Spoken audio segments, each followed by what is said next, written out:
You have been told since you were a child that happiness is something to achieve, something to chase. A goal just beyond the next task, the next possession, the next approval. And so you run, from one moment to the next, from one identity to another, from one promise of peace to another product, another relationship, another escape.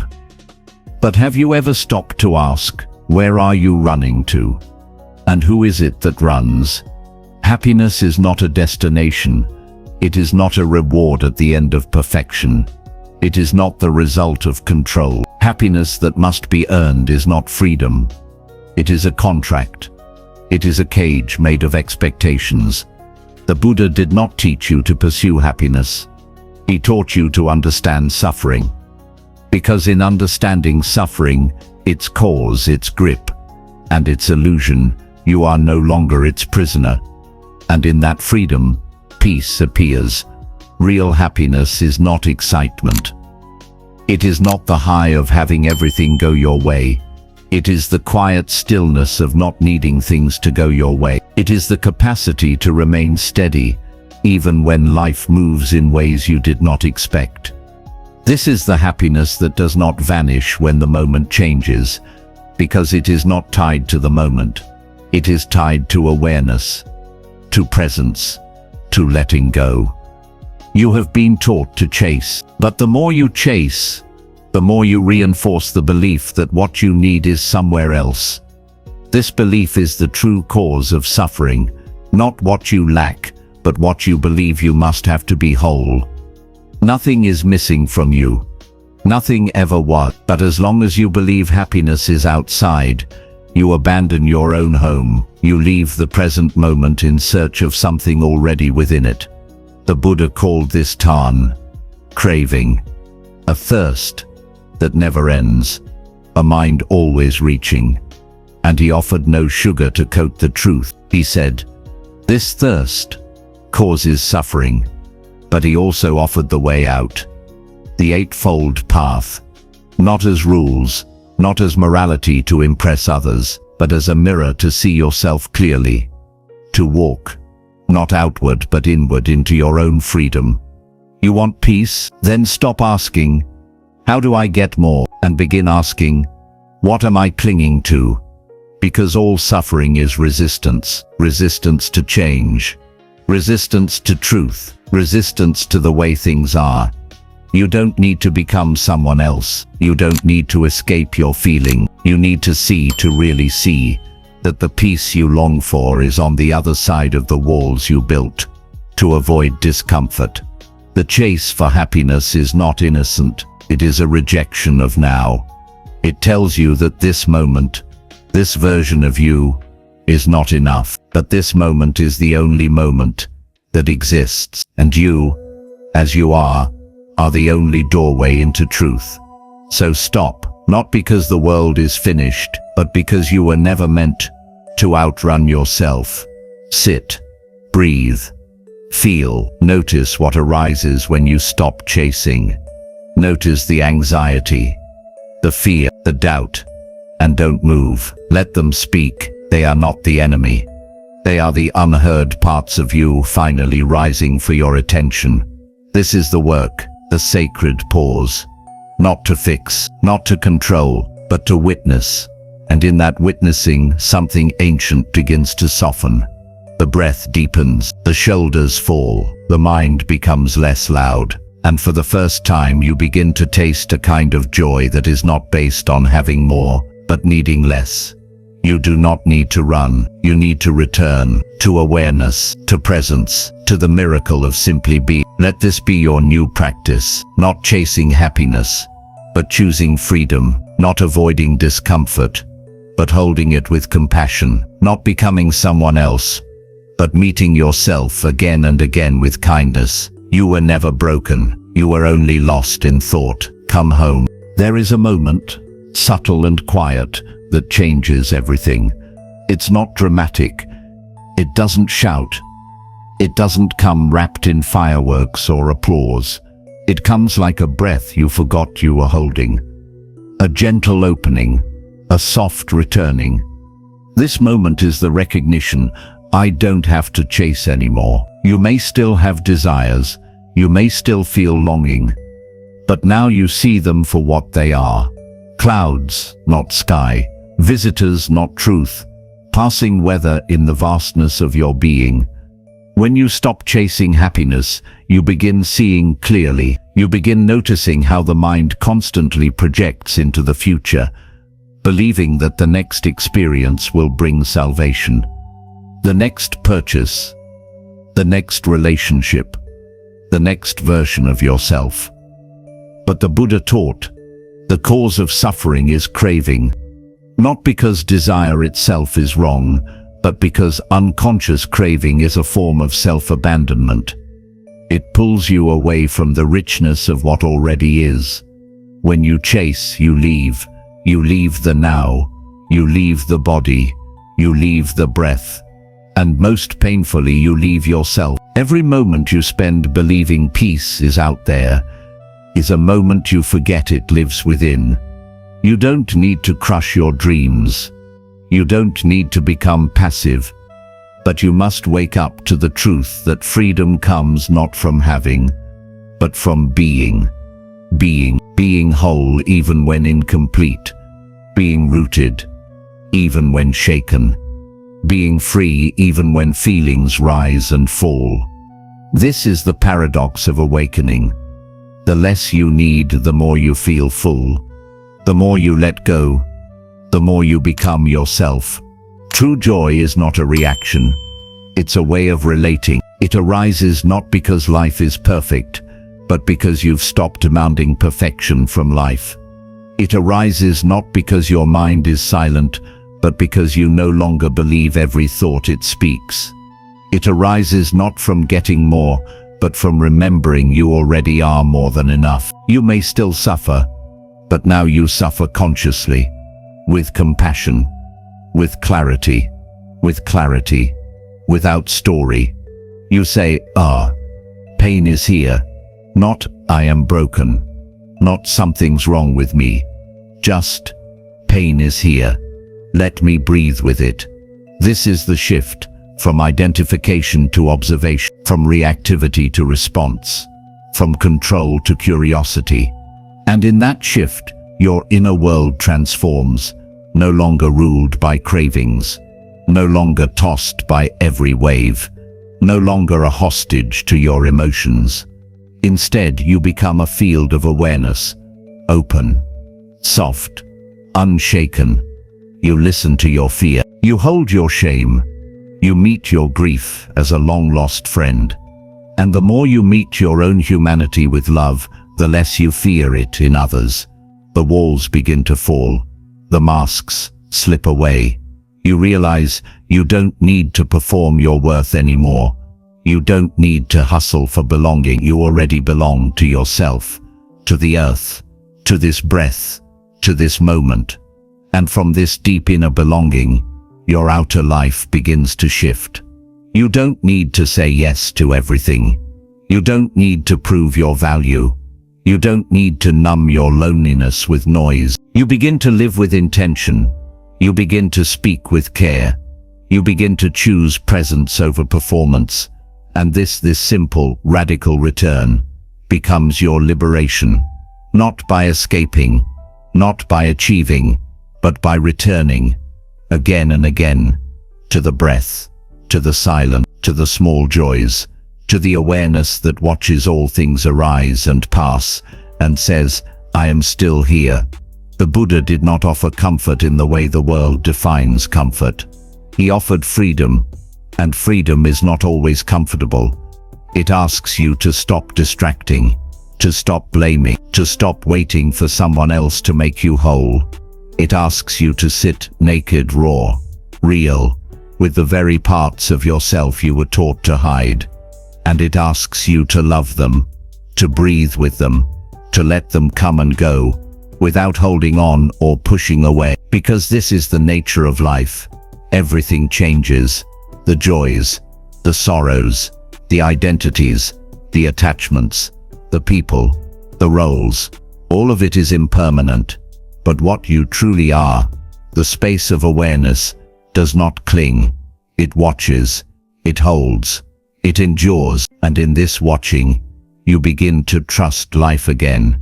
You trust that you don't need to chase every thought. You trust that you can feel and survive.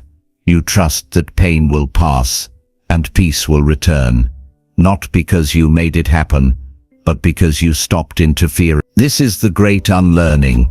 Unlearning the belief that you are your emotions. Unlearning the myth that peace comes later. Unlearning the habit of leaving yourself. And in that unlearning, you find what was never lost: presence, clarity, freedom. You realize that even in the storm, you can be the sky. Even in heartbreak, you can love. Even in chaos, you can be still. And from this stillness, joy begins to bloom. Not the fragile joy of things going right, but the fierce joy of knowing you are no longer dependent on them doing so. A joy rooted in reality. A joy that bows to the moment exactly as it is. This is not fantasy. This is practice, moment by moment, breath by breath, returning again and again, not to chase, but to dwell, not to perform, but to rest, not to fix, but to feel. And as you feel, you remember, you are not your past, you are not your wounds, you are not your mistakes, you are the one who sees, the one who heals, the one who breathes. You are enough. You have always been. Now finally, live like it. So what does it mean to live as though you are enough? It means you stop waiting for approval, waiting for signs, waiting for the perfect version of yourself to finally arrive. You realize that the life you've been postponing is already here, quietly waiting behind your expectations, beneath your restlessness. Inside this breath. To live from the truth of enough is to walk through your day without striving to be anything other than awake. To live from enough is to bow to the ordinary. To brush your teeth like it matters. To listen to someone like they matter. To cook your food, fold your laundry, tend to your body as if each small act were a doorway into presence. Because it is. This is the truth most people miss. Enlightenment is not elsewhere. It is right here, disguised as this very moment. You keep waiting for something spiritual to feel extraordinary. But what's truly spiritual is your willingness to meet the ordinary with full attention. The Buddha did not speak in riddles meant to confuse. He spoke in simple truths meant to awaken. He pointed you not toward another world, but deeper into this one, into the impermanence of it all, into the suffering that comes from craving, into the release that arises when you let go, and most importantly, into the stillness that is already yours. Stillness is not stagnation. It is not silence for the sake of escape. It is not the absence of life. It is the full embrace of life without the need to possess it. To sit in stillness is to say, I don't need to manipulate this moment. I can let it be what it is. And in that letting be, something opens. You begin to see how little is actually required for peace. Not a perfect body, not a perfect mind, not a perfect relationship, just this awareness, this breath, this allowing. And what's beautiful, what's liberating, is that no one can take that from you. They can take your money, your reputation, your possessions, your plans, but they cannot take your ability to be present with what is. This is your freedom. This is why true happiness cannot be chased. It must be remembered. When you chase it, you reinforce the illusion that it is far from you. When you remember it, you realize it never left. You simply stopped noticing. You got caught in a trance, the trance of better. A better job, a better house, a better version of yourself. But the heart doesn't speak in comparison. The heart speaks in presence. And presence doesn't ask, how do I become better? It asks, can I be with this feeling, with this moment, with this version of myself? And when the answer is yes, even for a breath, peace enters, not loudly, not to impress, but quietly, softly, like the warmth of sunlight on closed eyes. That is the moment you stop needing your life to be different. That is the moment you stop needing your pain to be gone. You no longer need to wait for the storm to pass. You simply learn to sit with it, to breathe with it, to watch it rise and fall and rise again.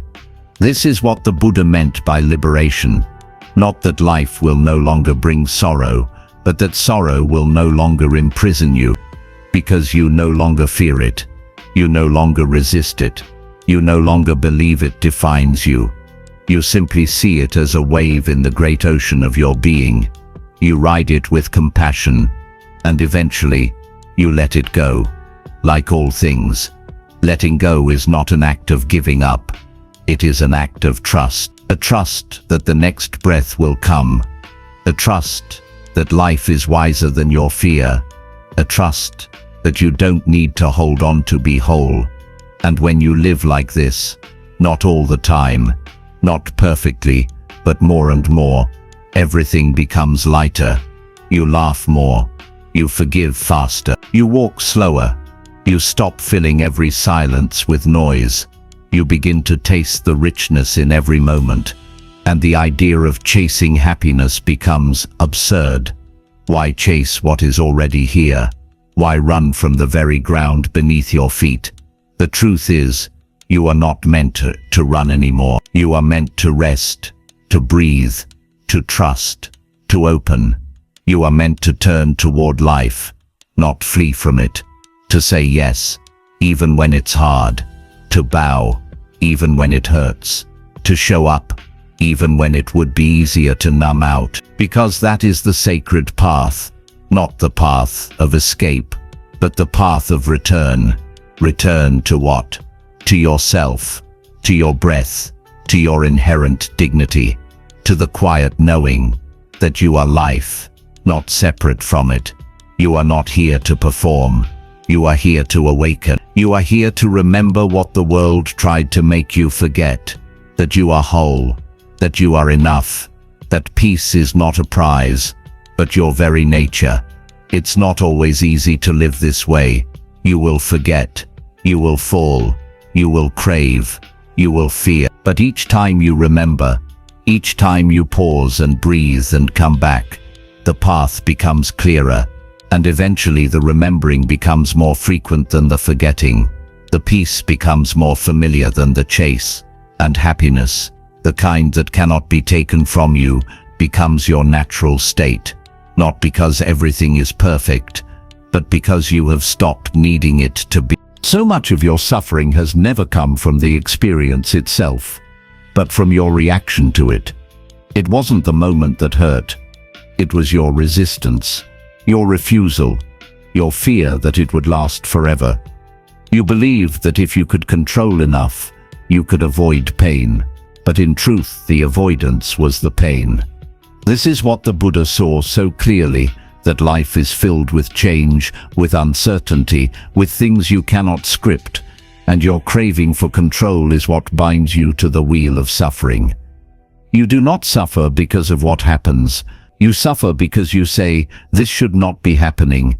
And so the question is no longer, how do I stop suffering? The question becomes, can I meet this suffering without adding more to it? Can I meet it with breath, with kindness, with space? When you stop chasing happiness, you stop fighting life. You allow it to rise and fall as it always has.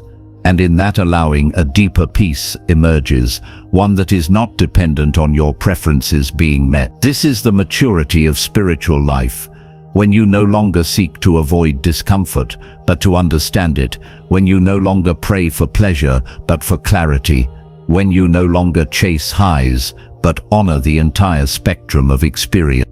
You begin to see joy and sorrow are not enemies, they are partners in your awakening. Sorrow deepens the well, joy fills it, stillness holds both. You become a vessel for all of it, not broken by your emotions, but expanded by them. This is what presence does.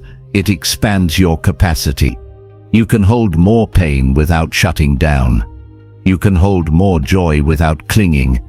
You can hold more change without fear. Presence turns your nervous system into a sanctuary, not because the storms stop, but because you've built a refuge inside them. And that refuge is your awareness. It doesn't judge. It doesn't grasp. It simply watches, and in the watching you find peace. Not peace as an idea, but peace as an embodiment. A peace that breathes through you as you hold your child, as you say goodbye, as you fold the laundry, as you face what feels impossible. And the more you live from that peace, the less your happiness depends on the world behaving. This is freedom. Freedom from the tyranny of should. Freedom from the myth that peace is conditional. Freedom from the exhaustion of becoming. Because the truth is, there is nowhere to arrive. You've been running toward a mirage, and every step took you further from the oasis already beneath your feet. All spiritual paths converge on this truth. There is only now, and now is always enough if you are present for it. So how do you stay present? You practice. You fall in love with the practice, not for what it gives you, but for who it allows you to become. You sit, even when the mind races. You breathe, even when your chest feels tight. You return, even when you've strayed far. Not because it feels good. Not because you want results. But because you've remembered that nothing is more sacred than this attention, this breath, this act of being. Even in your darkest moments, you can bring presence. Even when you're afraid, you can return. Even when nothing changes outside, something begins to shift inside. And that shift from resistance to allowing, from judgment to awareness, is what transforms a moment of suffering into a moment of awakening. This is why the Buddha did not offer you promises. He offered you practices. He did not say, life will be easy. He said, walk this path, and you will be free. And freedom is not ease. Freedom is responsibility. The responsibility to choose presence over panic, compassion over reaction, stillness over drama. The responsibility to stay with yourself, even when the world tries to pull you away. And slowly, almost imperceptibly, you change. You no longer need to prove anything. You no longer react to every wave. You begin to speak slower, to listen deeper, to move with care. Your life becomes meditation in motion, not because you chant or sit in perfect posture, but because your attention becomes devotional. Each step a prayer, each word a practice, each silence a sanctuary, and you realize, maybe for the first time, that happiness is not what you thought. It is not euphoria. It is not the absence of difficulty. It is not being loved by everyone. It is the simple, radical joy of being here, fully, without needing anything to be different. It is peace without performance, wholeness without achievement, stillness without stagnation. It is the joy of being who you are, not who the world told you to become. The joy of enough, the joy of now, and in that joy, there is nothing left to chase. When you stop chasing happiness, what remains is space. Space to breathe, space to feel, space to simply exist, without demand. This space, this vast, quiet, unconditioned space, is where you meet yourself again.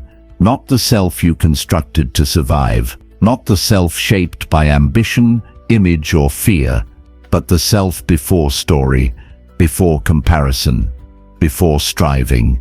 The self that watches without judgment, that listens without resistance, that loves without possession. This is not a new self you must earn. It is the original self you forgot in your rush to become. It has always been here, waiting, still, whole. And when you return to it, not just once but daily, moment by moment, you begin to live in harmony with life, rather than in conflict with it. You are no longer pulling the river. You are flowing with it. You no longer need to mold every moment into your preferences. You let the moment be, and in that surrender, you gain something far greater than control. You gain trust, not blind faith, but deep, experiential trust in the unfolding of things. You see that every rise has its fall, every joy its shadow, every wound its teaching, and every breath its invitation back home. You learn to bow to what is not as resignation, but as reverence. This is true happiness, not a feeling but a freedom from grasping, a freedom from escape, a freedom from needing life to obey your narrative. And with that freedom comes a gentleness you never knew you needed. You become less reactive, more receptive, more rooted. You learn to pause before speaking, to observe before judging, to soften before defending. This is what awakening looks like, not a dramatic transformation, but a deepening of presence. Not a destination, but a way of walking, a way of listening, a way of loving, a way of being. You stop trying to fix every uncomfortable emotion. Instead, you sit with it.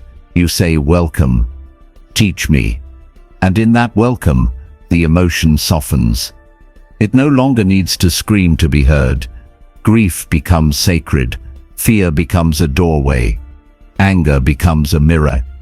And even loneliness becomes a companion. No longer feared but understood. You begin to feel what monks have felt in caves, what sages have tasted in stillness, what the Buddha pointed to again and again. The peace that is already here. The joy that does not rise and fall with circumstance. The awareness that remains steady, even when the heart trembles. You become that awareness. You become the sky, not the weather. And the more you live from this truth, the less power the world has over your mind. You stop needing approval. You stop fearing endings. You stop negotiating with life. Instead, you offer your full presence in joy, in loss, in silence, in love. You stop asking, what can I take from this moment? And you begin asking, how can I meet it fully? This is a shift from consumption to communion, from clinging to clarity, from chasing to cherishing. And this is what the Buddha offered. Not a religion, but a path of return. A return to simplicity, to inner authority, to compassionate seeing. He did not ask for worship. He invited awareness. He did not promise comfort. He pointed to liberation. And liberation was never elsewhere. It was always this very breath, this ordinary moment, this choice to be awake rather than asleep. So how do you live from that? You stop waiting for permission. You stop negotiating with fear. You rise, not with urgency but with clarity. Not to fix yourself, but to express your wholeness. You rise with presence. You speak with care. You walk with humility. You bow to life again and again. Not because you are small, but because you finally understand how sacred it is to be here at all. And in this bow, you feel your spine lengthen, your chest soften, your mind quiet. This is what it means to be truly alive, not consumed by chasing, not fragmented by thought, but whole, present, free. You may still stumble, you may still forget, but now you know where to return, and the path back is no longer foreign. It is home. So when the mind says, you are not enough, smile gently and say, I am here. When the world tells you happiness is out there, place a hand on your heart and say, peace is in here. When life pulls you outward, close your eyes, breathe, return, because this is the truth. You do not need to chase happiness. You need only to stop, to look, to remember, and to begin again, as many times as it takes. This is the practice. This is the path. This is your freedom. Now, Walk it, not tomorrow, not when you've healed, not when the world agrees. Walk it now, with breath, with grace, with presence, and let the whole world feel the quiet, unshakable joy of someone who no longer runs. Let it feel the power of someone who simply